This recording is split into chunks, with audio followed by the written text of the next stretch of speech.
जय राम। सादर नमन परम प्यारे राम, परम पूज्य गुरुजन, परम दिव्यात्माएं और आप सबके मंगल आशीष लिए परमेश्वर कारण कृपा करके अपने श्री चरणों में लेके आए हैं। उनका बारंबार धन्यवाद, अनंत अनंत बार धन्यवाद। बहुत बहुत बहुत धन्यवाद गुरुजनों का। मन का रूपांतरण बहुत ही प्यारा सा स्थान जहाँ गुरुजन अपने श्री चरणों में अपनी गोदी में बिठाते हैं और अपनी शिक्षाओं से, अपने नाम से सिखाते हैं कि हम सुधरें, अपने मन का रूपांतरण करें। और हम बहुत बहुत तरह से अपने मन का रूपांतरण करते हैं। संसार के प्रति कैसा व्यवहार हो, वहाँ अपना मन का रूपांतरण। अपने अंदर कैसे जाना है, वहाँ का मन का रूपांतरण। परिवार में कैसे आनंदित रहें, वहाँ का मन का रूपांतरण। महाराज की जो, स्वामी जी महाराज श्री की जो साधना है, वो हमें हर जगह कैसे हम अच्छे ढंग से, बिना चालाकी के, बिना चतुराई के, पर महाराज के अनुसार काम कैसे कर सके और कैसे सफलता प्राप्त कर सके, ये सिखाते हैं। अधिकतम लोग ये बोलते हैं, नहीं अनुपमा संसार में ऐसे नहीं चलता। हो सकता है, पर मुझे बहुत अच्छा लगता है कि जो महाराज ने कहा है उसमें से संसार चल सकता है कि नहीं बात तो ये है प्रयोग करने की, है ना, कि महाराज ने देखिए स्थित प्रज्ञा दे दिया अब हमारी झोली में, और पहले पृष्ठ पे ही लिख दिया हर कार्य क्षेत्र में। तो इसका मतलब है कि हम कोई भी कार्य क्षेत्र में ऐसे करने से सक्सेसफुल हो सकते। पर जो साधकगण है वो कहते नहीं अनुपमा, अच्छे लोगों के साथ दुनिया अच्छा नहीं करती है है ना, इस तरह के शब्द आते हैं। तो हम क्या करते हैं, इजी वे आउट ढूंढ लेते, चालाकी कर लेते हैं, या जो भी करते हैं, हमें वो क्या डिस्कस करना। पर महाराज कहते हैं कि ऐसे हर जगह सक्सेसफुल हो सकते हैं, घर में, परिवार में, कार्य क्षेत्र में। और देखे कैसे होते हैं सक्सेसफुल। मुझे तो पूर्ण विश्वास है, चाहे मुझे कोई मर्जी दलील देता रहे, कुछ मर्जी कहता रहे, मेरे कान सुनते ही नहीं है कि भाई महाराज ने जो कहा है कि हो सकते हैं, हर कार्य क्षेत्र में सक्सेसफुल हो सकते हैं, तो मतलब हो सकते हैं, खत्म। उसके बाद तो चैनल ही कोई नहीं लगता इसलिए हम करें। और हम आनंद के लिए महाराज यहाँ लाते हैं, सिखाने के लिए लाते हैं, आनंदमय सिखाने के लिए। आज बहुत सुंदर महाराज ने बोला कि राम ज्ञानानंद हैं। हाँ, ऐसा ज्ञान देने वाले जो कि परमानंद दें, ऐसे हैं राम। आइए हम आरंभ करते हैं। और जो साधक इतनी सुबह उठ रहे हैं, देखिए मेरा तो दिन का अंत हो रहा है, तो मैं तो बातें कर रही हूँ और गुरुजनों की चर्चा करके वैसे ही आनंद आता है। तो आप प्लीज रिक्वेस्ट है कि अपनी माला लेके बैठिए या ध्यानस्थ होके बैठिए, बातें करते जाएंगे। आप उठ गए हैं, बहुत सुंदर मौका है कि अपना राम नाम खूब जपें और जितनी देर हमें बिठाएं प्रभु। अगर अध्ययन करना है तो खोल लीजिएगा आंखें, अगर भक्ति प्रकाश जी करने होंगे तब खोल लीजिएगा, वरना अपना जाप करते जाइएगा। और ध्यान का लंबा ध्यान है, ये बहुत लंबा ध्यान है ना, 1 घंटे का ध्यान है। ध्यानस्थ हो जाइए और आनंद लीजिएगा परमेश्वर के साथ एक होकर। और आइए हम आरंभ करें। अपने परमेश्वर गुरुजन, आनंद तो गुरुजन ही दे सकते हैं, आनंद तो कहीं और से आ ही नहीं सकता। अगर वे खिलखिला के हंसाते हैं, वे गुरुजनों का सिग्नेचर है, मेरे महाराज का सिग्नेचर है कि वे सारथी हैं और वे लेके जाते हैं। आइए करें अपने प्यारों के श्री श्री चरणों में बैठ के। नमो नमः महाराज तुमको, नमो नमः, नमो नमः महाराज तुमको, नमो नमः, नमो नमः, नमो नमः, नमो नमः, नमो नमः, नमो नमः, नमो नमः, नमो नमः, नमो नमः, नमो नमः गुरुदेव तुमको, नमो नमः, नमो नमः गुरुदेव तुमको, नमो नमः, नमो नमः, नमो नमः, नमो नमः, नमो नमः, नमो नमः, नमो नमः, नमो नमः, नमो नमः, नमो नमः मेरे राम तुमको, नमो नमः, नमो नमः मेरे राम तुमको, नमो नमः, नमो नमः, नमो नमः, नमो नमः, नमो नमः, नमो नमः, नमो नमः, नमो नमः, नमो नमः, नमो नमः मैं गुरुदेव तुमको, नमो नमः, नमो नमः गुरुदेव तुमको, नमो नमः। स्थित प्रज्ञ के लक्षण पृष्ठ है 10, पृष्ठ है 10। महाराज लिख रहे हैं, इस श्लोक में शुभाशुभ संयोग में हर्ष और द्वेष ना करना, प्रसन्नता तथा घृणादि भाव ना लाना, अनुकूल तथा प्रतिकूल व्यक्ति अथवा वस्तु के संयोग में समम स्थिति रख कर कर्तव्य कर्म करते जाना स्थिर बुद्धि का लक्षण बताया गया है। शुभ के संयोग को शुभ जानना और अशुभ के संयोग को अशुभ समझना तो शुभाशुभ का ज्ञान है, जिसका होना कर्म योगी के लिए अतीव उचित है। परंतु शुभ में राग और अशुभ में द्वेष का होना बुद्धि की विषमता है तथा समभाव का अभाव है। इसलिए जो जन शुभाशुभ के संयोग में समभाव से कर्तव्य परायण बना रहे, राग द्वेष में ना फंसे, उसकी प्रज्ञा स्थिर होती है। यह स्थिर प्रज्ञा का तीसरा लक्षण है। अब जो बुरा कर दे उसके साथ द्वेष ना होना, और जो अच्छा कर दे उसके साथ राग ना होना, है ना। ये है स्थिर बुद्धि, ये है स्थित प्रज्ञा के का तीसरा लक्षण। पर हमारा देखिए महाराज की प्लानिंग कितनी जबरदस्त है।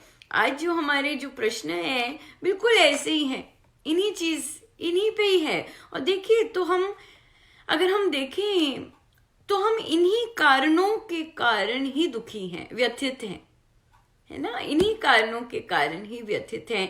क्यों? क्योंकि हम इनको जैसे मानते हैं वैसे मान लेते हैं। सिंपल बात है ना। क्या कहा है इन्होंने कि जब कोई गलत काम करे हमारे साथ उसके साथ घृणा नहीं करना, हाँ, और जब अच्छा काम कर दे तो उसके साथ आसक्ति नहीं हो जाने, ये सबसे उसके साथ राग नहीं हो जाना, हाँ, ये सबसे बहुत ही प्यारी बात है। और ये किसके गुण हैं? देखिए आज इतना सुंदर किसी ने लिखा और कितना ऑनेस्ट था।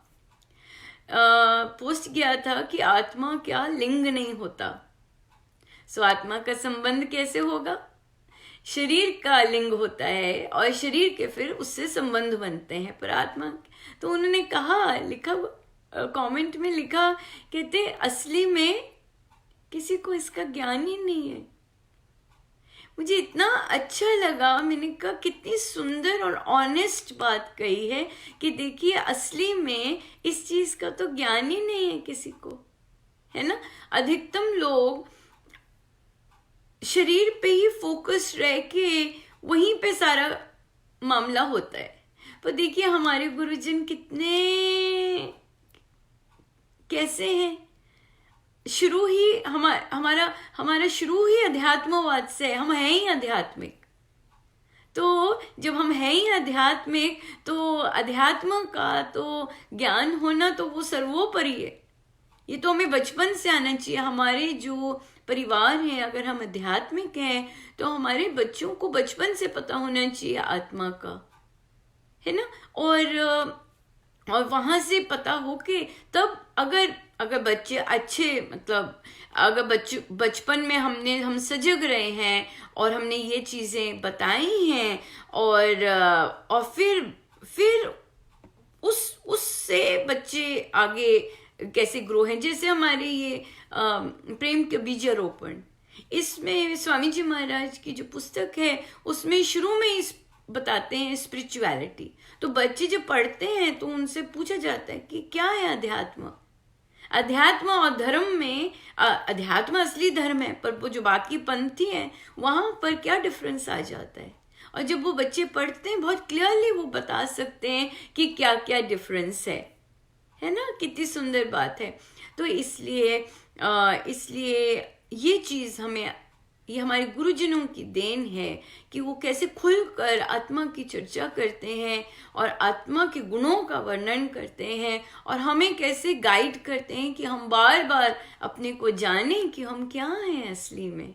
और कितनी सुंदर और कितनी बहुत ही अद्भुत बात है कि हम आत्मा की चर्चा करवाते हैं गुरुजन हमसे, है ना। आत्मा के बारे में सुनकर बाप रे, है ना, क्या आनंद आता है आत्मा के बारे में चिंतन करके। उससे जैसे जैसे हम अपने आप को स्वीकार करते हैं आत्मा रूप में, तो हमारी कितनी चीजें, ऐसी चीजें गिरती जाती हैं। हम आत्मा रूप में जब रहते हैं तो ये जो चीजें सहज से आ जाती हैं, सहज से आती हैं। कि या फिर ये होता है कि ये सब क्या हो रहा है, मैं ऐसे चलायमान क्यों हो रही हूं या हो रहा हूं, मैं तो आत्मा स्वरूप हूं, मुझे नहीं हिलना इन चीजों से, मुझे नहीं फर्क पड़ना चाहिए इन सब चीजों से। कोई अपमान करता है, वो अपने कारण अपमान करता है, उस अपनी सोच के कारण अपमान करता है, पर मुझे नहीं हिलना है। मैं तो आत्मा स्वरूप हूं, आनंद स्वरूप हूं, मुझे अपने आनंदमय स्वरूप से नहीं हिलना है ना। ऐसी ऐसी बातें फिर आने लग जाती हैं। क्यों? क्योंकि हम बार बार चिंतन करते हैं आत्मा के गुणों का। मैं ये हूं, अरे मैं ये हूं, क्या कर रहे, मैं ये हूं। तो ये कितना सहज हो जाता है फिर, है ना। संभाव अगर हमें सहजता से लाना है कि हम राग द्वेष ना करें, किसी ने मेरे साथ बुरा किया है तो मैं उसके साथ बुरा ना करूं, मेरे मन में बैर ना आए, है ना। ये कब होता है? जब हम आत्म स्वरूप में स्थित होते हैं या अपने आप को आत्मा मानना आरंभ कर देते हैं, रियल सेंस में, मात्र बात में नहीं, मात्र बातचीत में नहीं। मात्र बातचीत में तो फिर हम बात करते हैं, पर जब ऐसी कोई परिस्थिति आती है हम तो ढह जाते हैं, है ना। सो इसलिए आत्म तत्व की अगर बात करनी है तो उसे अनुभव में लाना, प्रैक्टिस में लाना। कैसे करेंगे? कौन, कितने अभी कितने गुण आएंगे? सब आत्मा के गुण की चर्चा हो रही है। सो अगर संभाव चाहिए तो अपने आप को आत्मा स्वरूप में मानना आरंभ करना है और फिर उससे प्रैक्टिस करनी है। बहुत ही सुंदर है ना, कितना प्यारा है। सो इसलिए तो इससे ये क्या है, शुभाशुभ जो हो रहा है बहुत सुंदर है। आत्मा तो बड़ी मस्त है, आत्मा को नहीं कुछ चाहिए, बहुत अच्छा हो रहा है बाहर। हाँ, कुछ नहीं अच्छा हुआ कोई बात नहीं, 2 दिन बाद सब ठीक हो जाएगा, पता है, ठीक हो जाता है। आत्मा में खुश। हाँ, दूसरे ने, संसार ने ऐसे कर दिया, मस्त राम, ये चीज। सो संभाव को फोर्स्ड नहीं लाया जा सकता, क्योंकि कई जैसे हम आते हैं, कितने सुंदर सुंदर कमेंट्स, या कोई अपने बात कर रहा होता है, वो क्या कहते हैं, नहीं अनुपमा हम चुप रहते हैं क्योंकि महाराज ने कहा चुप रहना है, वापस नहीं बोलना। पर अंदर ज्वार भाटा हो जाता है।